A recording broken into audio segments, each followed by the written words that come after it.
Bonjour, aujourd'hui on va commencer la deuxième partie de votre cours qui porte sur les probabilités. Donc c'est une partie qui va un petit peu, c'est la partie, si j'ose dire, une partie abstraction de la partie statistique que vous avez vue au la première partie de votre module. Donc une expérience aléatoire, c'est quoi une expérience aléatoire? C'est toute expérience dont on connaît les issues possibles mais on connaît pas, on ne peut pas prédire à l'avance sur ces issues. Si on fait l'expérience, on connaît les possibilités, toutes les possibilités qui est appelée, l'ensemble de ces possibilités, on l'appelle univers, mais on ne sait pas à l'avance si je fais l'expérience sur quel élément de ces possibilités je vais tomber. C'est ça. Donc, si je lance par exemple une pièce de monnaie, je connais toutes les possibilités pile ou face, mais si je lâche ma pièce, je ne sais pas sur quelle face elle va tomber, pile ou face. Si je lance un dé à 6 faces, l'ensemble de toutes les possibilités c'est de 1 à 6, mais je ne sais pas, je ne peux pas prédire quel point je vais obtenir, etc. Donc dans une expérience aléatoire, on s'intéresse à des événements particuliers. Mais avant de s'intéresser à des événements particuliers, il faut bien décrire le oméga. Ce n'est pas toujours facile de décrire l'ensemble de toutes les issues possibles. C'est la partie délicate des probabilités. Il faut savoir bien décrire oméga. Une fois on a bien décrit oméga, tout événement aléatoire, on essaie de l'écrire, on va essayer de l'écrire sous forme de partie de oméga. Pourquoi partie de oméga? Parce qu'on veut traduire le langage probabiliste en langage ensembliste. Donc, ça va nous permettre de pouvoir faire des opérations. Donc, le langage ensembliste va traduire tout le langage probabiliste.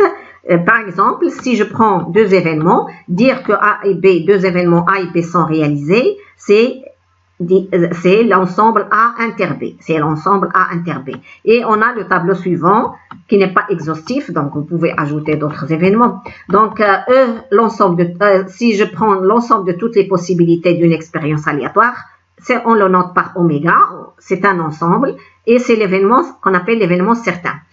Un événement impossible, c'est l'événement vide. Par exemple, si je lance un dé à 6 faces et je demande que je trouve le point numéro 7. Alors, numéro 7, c'est impossible, donc c'est l'ensemble vide.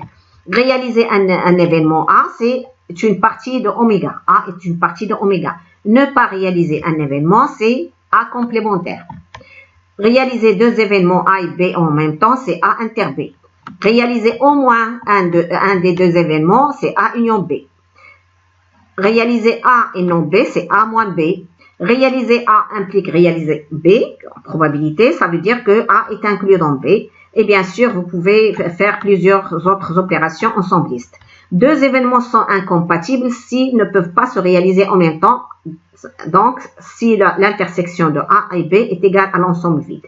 Une fois bien décrit l'ensemble des possibilités d'une expérience aléatoire, on prend A, calligraphique, l'ensemble de tous les événements, c'est-à-dire l'ensemble des parties de oméga. Donc, sur cet ensemble de parties de oméga, on essaie de pondérer chaque événement. Pondérer chaque événement, c'est-à-dire associer une probabilité. Donc, une probabilité, c'est une application qui part de l'ensemble des parties de oméga. Quand on est dans le cas discret, on prend facilement partie de oméga tout court, vers 0,1, tel que P de oméga égale à 1 et P d'une union dénombrable d'événements est égal à la somme des P de chacun, de P de AI, à condition que les événements soient disjoints 2 à 2, soit incompatibles. AI inter AJ égale à l'ensemble vide. Et ça nous donne une propriété qu'on appelle cette propriété, on l'appelle propriété de sigma additivité. Donc, c'est plus général. Ici, c'est une union infinie. Ici, c'est une série. Attention, ce n'est pas fini. Une suite d'événements E1, En forme un système complet de oméga. En langage probabiliste, on l'appelle système complet. En langage ensembliste, c'est une partition. Qu'est-ce que c'est une partition? Ça veut dire que 2 à 2 disjoints, les événements sont 2 à 2 disjoints, 2 à 2 incompatibles, et leur union est égale à oméga. Donc, cette définition peut bien sûr avoir lieu avec une suite infinie. Un exemple très particulier, c'est que si j'ai un événement A de oméga, A inter A bar égale à l'ensemble vide, A union A bar égale à oméga, et donc A bar forme un système complet. Et donc, tout événement B de oméga, on peut l'écrire facilement B inter A union B inter A bar. C'est-à-dire que si je schématise mon oméga sous forme de rectangle, partager en deux parties la partie A, puis la partie A bar, et je prends un événement de oméga, c'est cette patate-là. Donc, il y a une partie qui rencontre A bar et une partie qui rencontre A, et B, c'est la totalité de ces deux parties, c'est-à-dire la réunion. Rappelons aussi la formule de Morgan pour les exercices suivants, c'est A union B bar égale A bar inter B bar. B bar, c'est le complémentaire. Conséquence de la définition du proba, c'est que la probabilité de l'ensemble vide égale à 0, c'est l'événement impossible. Probabilité de A plus probabilité de A complémentaire est égale à 1. Cette formule est très importante parce que quelquefois on a du mal à traduire l'événement A et on passe à son complémentaire qui est quelquefois plus facile à comprendre et donc on calcule P de A complémentaire pour revenir à P de A. P de A union B égale à P de A plus P de B moins P de A inter B. Ça, c'est lorsque A et B sont quelconques qui ne sont pas forcément incompatibles. Et donc, on retrouve, lorsqu'ils sont incompatibles, que P de A union B égale P de A plus P de B. C'est-à-dire que cette quantité-là va s'annuler.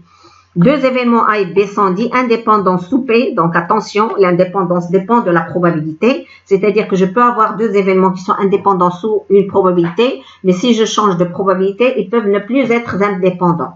Donc, deux événements A et B sont indépendants si et seulement si P de l'intersection, c'est-à-dire réaliser les deux, est égal au produit des probas de chacun. C'est P de A fois P de B. Attention, ne pas confondre incompatible et indépendant. C'est une confusion générale chez les étudiants. Donc, attention à ne pas faire cette confusion. Une fois on a rappelé ça, passons à l'exercice 1 qui est juste un exercice d'application de ces formules et du cours. Donc, soit A et B, deux événements d'un espace de probabilité, on dit un espace de probabilité ou un espace probabilisé, c'est la même chose. Donc, soit A et B, deux événements d'un espace probabilisé, on considère les quatre événements, E1 égale A inter B, E2 A bar inter B, E3 A inter B bar, E4 égale A bar inter B bar, montrant que le système E1, E2, E3 est un système, E4 est un système complet. C'est évident que les EI ne se rencontrent pas parce qu'à chaque fois vous avez un complémentaire qui fait que c'est l'ensemble vide. Donc l'intersection entre eux, c'est facile de vérifier que E1 inter E2 et inter E3, etc. Tous les systèmes, et les éléments sont 2 à 2. Les événements sont 2 à 2 incompatibles. Maintenant, la réunion, en écrivant la réunion, si je regarde la formule que je vous ai donnée tout à l'heure, tout événement peut se partager en une partie qui rencontre A et une partie qui rencontre A bar. Donc, si j'écris E1 c'est cette quantité-là, union cette quantité-là, E2, et donc ces deux-là, ça vous fait B. Le même, E3, E4, ces deux-là, ça vous fait B bar. Or, B union B bar, ça fait oméga. C'est très facile, c'est juste une application.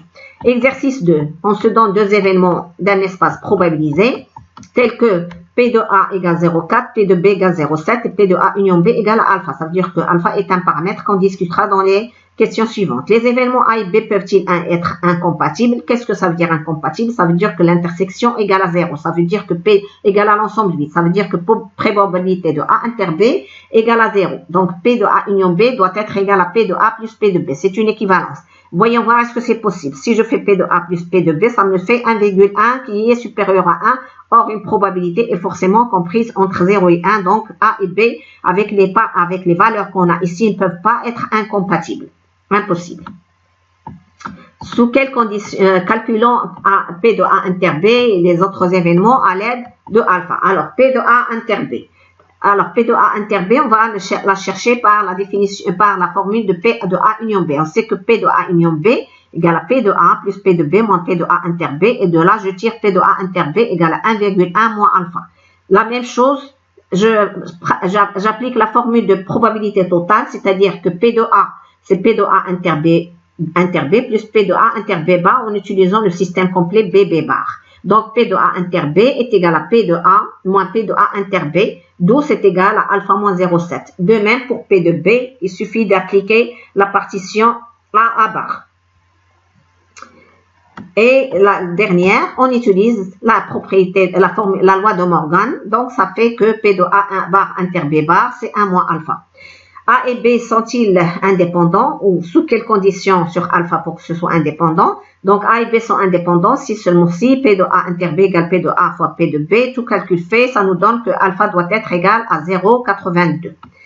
Troisième question de l'exercice 1. Soit A, B, C, trois événements d'un espace probabilisé tels que j'ai ces données-là. Calculer les événements E1, au moins un des 3 événements ABC est réalisé. On a au total 3 événements au départ.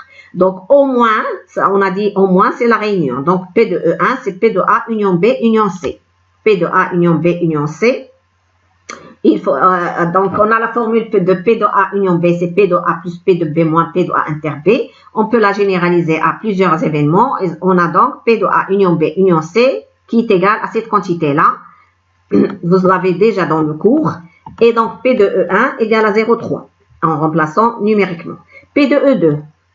E2, c'est aucun événement n'est réalisé. Le contraire de au moins, c'est aucun. Hein? J'ai au moins validé un module. Ça veut dire que je peux valider durant l'année 1 à 8 modules.